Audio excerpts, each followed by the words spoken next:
Bonjour à toutes et à tous.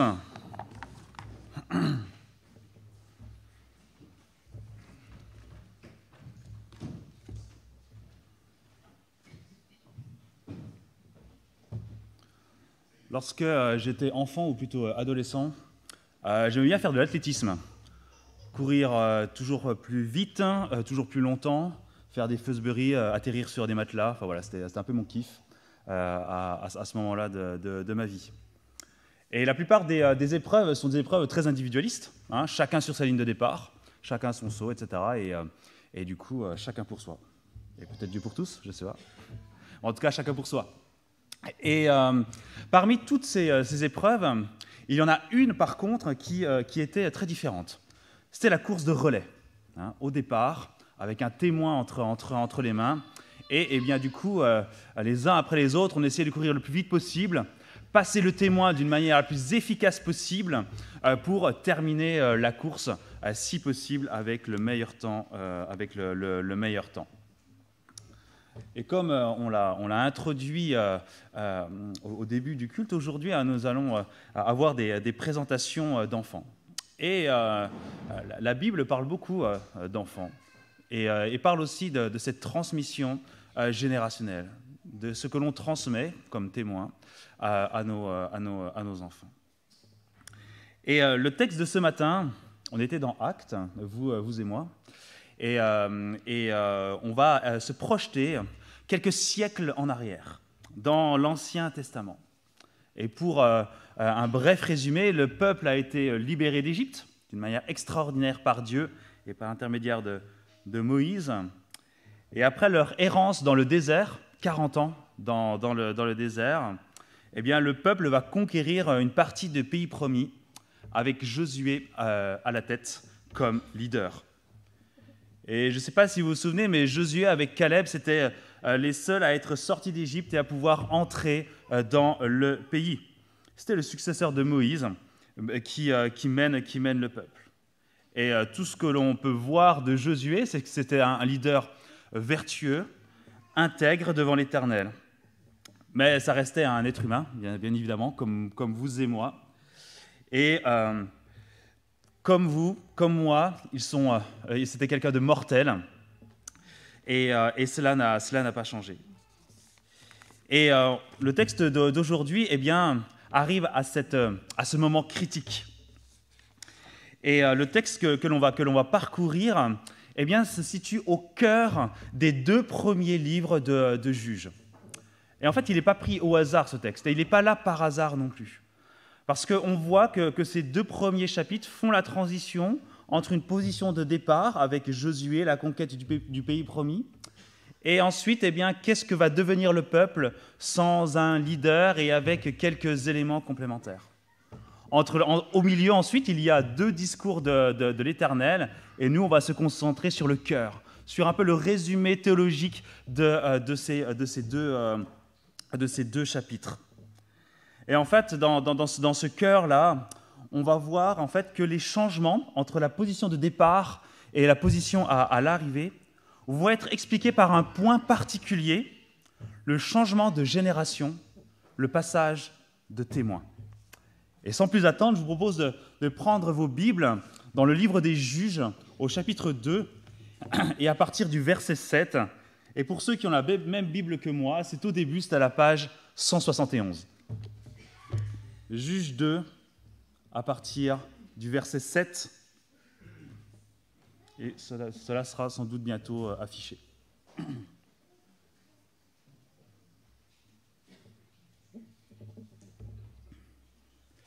Le peuple servit l'Éternel pendant toute la vie de Josué et pendant toute la vie des anciens qui lui survécurent et qui avaient vu toutes les grandes choses que l'Éternel avait faites en faveur d'Israël. Josué, fils de Nun, serviteur de l'Éternel, mourut à l'âge de 110 ans.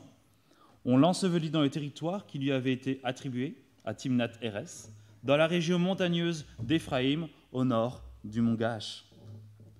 Toute cette génération alla rejoindre ses ancêtres. Et après elle surgit une autre génération qui ne connaissait pas l'Éternel, ni ce qu'il avait fait en faveur d'Israël. Les Israélites firent alors ce qui déplaît à l'Éternel et servirent les Baals. Ils abandonnèrent l'Éternel, le Dieu de leurs ancêtres, celui qui les avait fait sortir d'Égypte, et ils suivirent d'autres dieux pris parmi les dieux des peuples qui les entouraient. Ils se prosternèrent devant eux et irritèrent ainsi l'Éternel. Ils abandonnèrent l'Éternel et servirent Baal et les Astartés. Jusqu'ici là, la parole de Dieu. Verset 7, le peuple servit l'Éternel pendant toute la vie de Josué et pendant toute la vie des anciens qui survécurent à Josué, qui avaient vu toutes les grandes choses que l'Éternel avait faites en faveur d'Israël. C'est notre point de départ, un bon point de départ. Des hommes et des femmes qui servent l'Éternel durant toute l'existence d'une génération, celle de Josué et des anciens du peuple. Et en fait, ce service de l'Éternel, il est précisé par 2 points. Il est conditionné par la vie de Josué et des anciens, et notamment par le fait que ces anciens avaient vu tout ce que l'Éternel avait fait pour le peuple. Par conséquent, on a un leader et une génération témoin, un peuple qui suit l'Éternel. Mais on voit ensuite dans les versets 8 à 10 eh bien, le rappel de quelque chose d'inéluctable que nous vivons encore aujourd'hui. Nous sommes dans un monde pécheur, avec un corps pécheur, et la mort vient s'emparer de Josué et de toute cette génération. Rien de plus normal, me direz-vous, dans ce monde. Et donc cette génération décède, et on voit une nouvelle génération se lever. Les enfants et les petits-enfants de cette vieille génération vont pouvoir prendre la relève, continuer à conquérir le pays promis. Et ils avaient sans doute eu, et on le voit, des exemples extrêmement inspirants et motivants durant leur existence. Mais qu'est-ce que l'on voit à la fin du verset 10 ? Après elle, cette vieille génération, surgit une autre génération, mais qui ne connaissait pas l'Éternel, ni ce qu'il avait fait en faveur d'Israël.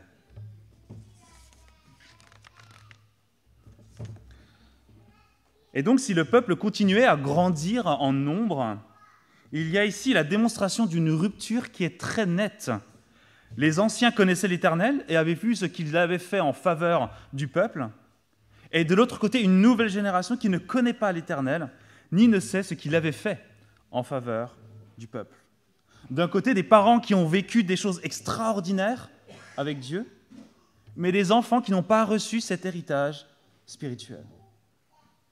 Et en fait, eh bien, cette rupture nette a des conséquences qui sont absolument dramatiques à partir du verset 11. Verset 11, « Ils firent ce qui déplaît à l'Éternel. » Verset 11, « Ils servirent d'autres dieux, les Baals. » Verset 12, « Ils abandonnent l'Éternel. » De nouveau, verset 12, « Ils suivent des dieux locaux, des cultures environnantes. » Verset 13, « Ils irritent l'Éternel. » Voilà les conséquences de cette non-transmission de témoins. Les conséquences de quoi ? De l'incrédulité, de ce que la génération d'avant ne leur a pas appris, ce qu'ils devaient savoir de l'Éternel. Ils n'ont pas témoigné à leurs propres descendants des choses incroyables qu'ils ont vécues avec l'Éternel. Et sans doute que ces générations-là avaient vu ces personnes-là se battre, conquérir le pays, mais ils n'ont pas expliqué à leurs descendants et à leurs enfants qui est Dieu. Le texte, il est plutôt simple, chronologique, explicatif. On voit ce changement de génération d'une manière matérielle vis-à-vis du peuple, et on voit ce changement spirituel avec une conséquence et avec une explication liée à cette problématique de transmission entre générations. D'un côté, une génération qui suit l'Éternel, et entre nous qui défonce tout, qui conquit le pays, qui est dans la bonne marche. Et d'un autre côté, une autre génération qui ne suit pas l'Éternel, et du coup qui ne défonce rien, et du coup qui ont des conséquences absolument dramatiques dans leur vie et pour le peuple. Lorsqu'on parle de généalogie, de génération, d'arbre généalogique, on est souvent dans une histoire de famille, de parents et d'enfants. Et alors, je ne sais pas, mais en tout cas, c'est quelque chose que j'entends régulièrement. On a tous dans nos familles un féru d'arbre généalogique, un oncle, souvent un vieil oncle, qui du coup aime bien ensuite montrer des grands plans en réunion de famille pour expliquer, voilà, on vient de là, et qui remonte aussi loin que possible. Et donc, en général, lorsqu'on parle de généalogie, eh bien, on pense directement à la famille. Mais remarquez que ce terme « famille », en fait, eh ben, n'est jamais utilisé dans le texte. Et en d'autres termes, il est intéressant ici de constater que c'est le peuple qui est incriminé dans son ensemble. Et ce peuple, vous le savez sans doute, c'est l'Église d'aujourd'hui. C'est nous, c'est vous, qui êtes rassemblés eh bien, dans ce lieu aujourd'hui et qui êtes membres de l'Église locale. Dans plusieurs textes, dans de nombreux textes de la parole de Dieu, eh bien, Dieu parle de la responsabilité des parents dans l'enseignement des enfants et dans la manière de les accompagner dans leur vie. C'est quelque chose de normal, de légitime et de presque naturel. Regardez ce qu'il y a eh bien, dans notre monde environnant. Les parents s'occupent de leurs enfants. Alors, plus ou moins bien, je vous l'accorde, mais il y a quelque chose de naturel et d'intrinsèque dans cette transmission des parents vis-à-vis des enfants. Et même en France, nous avons des lois qui imposent aux parents une responsabilité légale et morale vis-à-vis de leur enfant. Et l'État oblige les parents à s'occuper d'une certaine manière de leur enfant. En tant que parents, nous sommes les premiers enseignants de nos enfants. Mais ici, cela dépasse un peu le cadre familial. Cela concerne tout le peuple, cela concerne toute l'Église. Et bien sûr que dans l'Église, nous avons nos noyaux familiaux, c'est indéniable. Mais j'ai une question aussi à vous poser. Vous qui êtes membre de l'Action biblique d'Étup, avez-vous conscience qu'au sens littéral du terme, vous êtes les oncles et les tantes de tous les enfants de vos frères et sœurs ici? On a chanté tout à l'heure, et j'ai entendu tout le monde chanter, que nous sommes les fils et les filles du roi. Est-ce que vous le croyez, ça, au sens littéral du terme, que nous sommes une famille spirituelle, que Dieu a rachetée à grand prix? Et c'est ça, en fait, notre réalité. Et ce n'est pas seulement une réalité spirituelle, c'est aussi une réalité matérielle. L'Église locale est une réalité matérielle, concrète et tangible. Est-ce que nous avons la conscience de la responsabilité qui est sur nos épaules, ce que cela nous engage vis-à-vis des familles qui sont autour de nous? Ce n'est pas juste le fils ou la fille d'un copain, d'un ami. C'est mon neveu ou ma nièce pour laquelle je dois témoigner de Christ et prêcher sa parole dans tous les domaines de ma vie. Et je crois qu'on est, on est tous d'accord, je parlais de vieil oncle, que personne ici n'a envie d'être le vieil oncle, le vieux tonton raciste au coin de la table. Vous savez, on en a des fois aussi dans les familles. On a envie d'être des exemples pour les enfants et pour ces jeunes générations qui sont autour de nous, que vous avez autour de vous aujourd'hui et en ce moment même. Mais il y a quelques différences par rapport à l'époque des juges et par rapport au texte que nous avons lu ce matin. On n'est pas tout à fait le peuple d'Israël, et Dieu, dans sa miséricorde, nous a apporté bien plus pour nous aujourd'hui. Josué était un bon leader, mais c'était un humain, et il est mort. Et en l'occurrence, il était très imparfait. Il pouvait être le meilleur des meilleurs, il restait faillible. Mais nous, aujourd'hui, nous avons un leader qui est complètement différent. Nous avons un Seigneur qui est complètement différent de ce qu'était Josué. Jésus-Christ, qui est mort et ressuscité, et je l'ai entendu, qui siège à la droite du Père, eh bien, c'est quelqu'un qui ne peut pas nous décevoir, qui ne peut pas être imparfait. Il est toujours présent à nos côtés pour nous guider. Et nous avons sa parole vivante pour l'instruction et l'enseignement, mais également pour notre témoignage. Dieu nous a apporté bien plus dans la manière de pouvoir être guidés, de pouvoir grandir, de pouvoir développer cette conception d'exemple, pour pouvoir développer notre intégrité dans tous les domaines de nos vies. Nous pouvons raconter aux nouvelles générations tout ce qu'a fait l'Éternel pour nous aujourd'hui, mais également tout ce qu'il a fait pour nos ancêtres, par la parole de Dieu que nous avons entre les mains.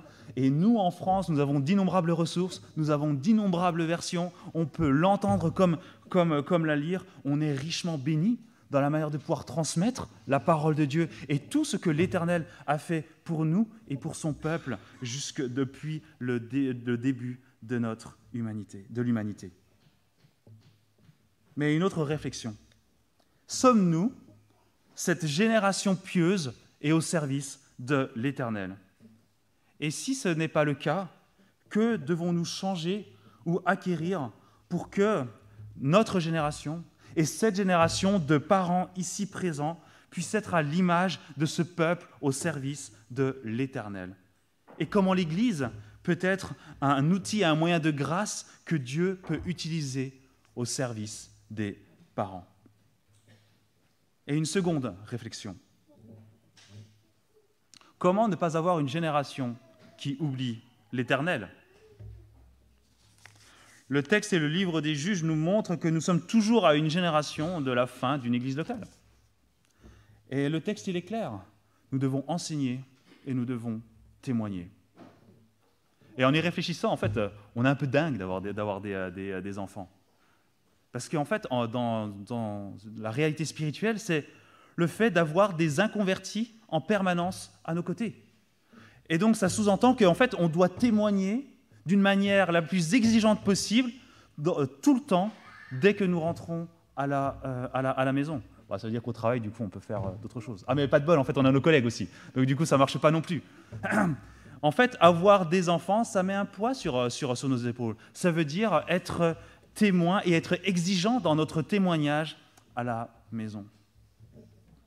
Et je m'adresse plus particulièrement aux parents, et peut-être aussi aux enfants. Parce que des fois, on aimerait avoir des temps de repos, des temps de relâche dans notre témoignage. Et c'est vrai qu'avoir des enfants signifie qu'en fait, on n'a pas cela. Et je dirais heureusement, et je pense que Dieu fait bien les choses par rapport à l'exigence de notre témoignage et de notre sainteté. Mais la question aussi est la suivante. Qui êtes-vous lorsque vous quittez les bancs de l'Église? Facile. Il suffit de demander à vos enfants. Est-ce que papa est le même à l'Église qu'à la maison? Est-ce que maman est la même à l'église qu'en rentrant du travail? Oh, je vois des mines un petit peu crispées pour certains. Et on a raison de faire des mines crispées.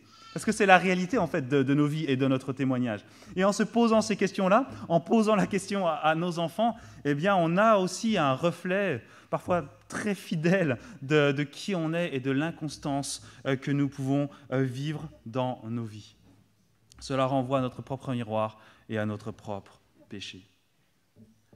Mais ce qui est encourageant et consolateur dans ce défi qui nous paraît et qui est impossible pour nous d'honorer en toutes circonstances, c'est que nous aurons toujours une obligation de moyens, mais jamais de résultats. Il n'y a que Dieu, j'espère qu'on est d'accord, qui peut transformer les inconvertis par son esprit. Il n'y a que Dieu qui peut changer le cœur de nos enfants. Mais nous avons cette lourde tâche de les enseigner et de les instruire dans le Seigneur, en leur rappelant sans cesse ce qu'il a fait pour nous et ce qu'il a fait pour nous aujourd'hui. On le voit dans le texte.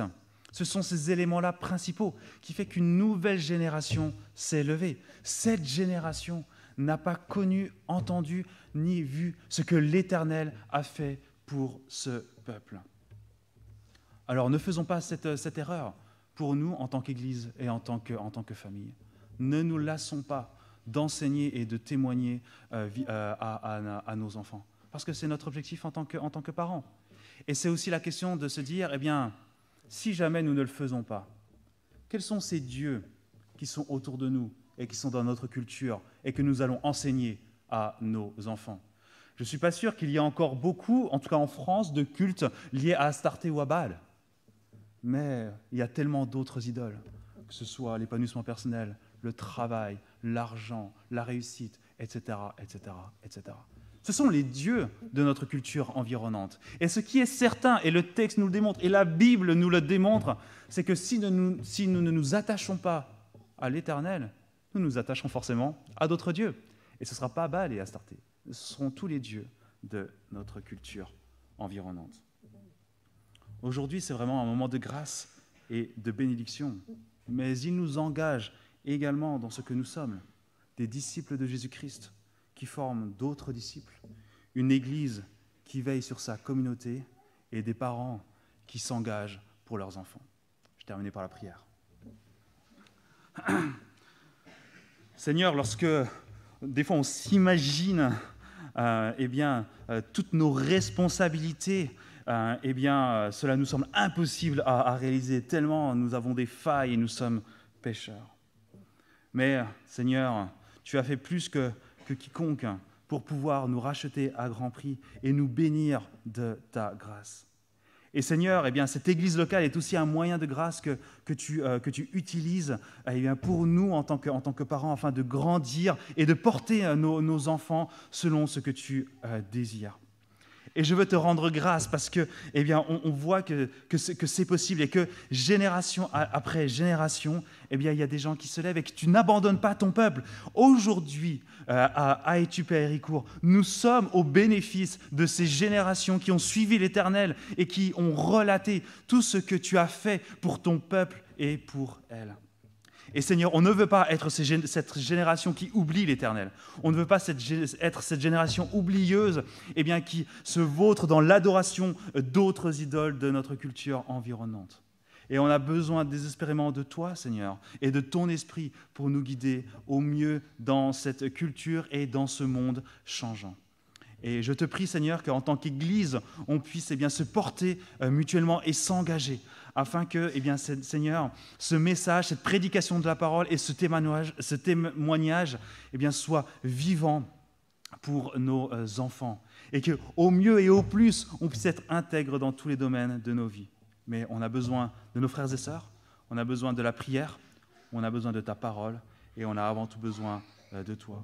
Et on est rassuré et confiant dans la manière que, par le geste extraordinaire que tu as fait et par tes promesses inébranlables, tu nous accompagneras jusqu'à la fin du monde. Veille sur nous et veille sur nos cœurs, Seigneur. En ton nom, amen.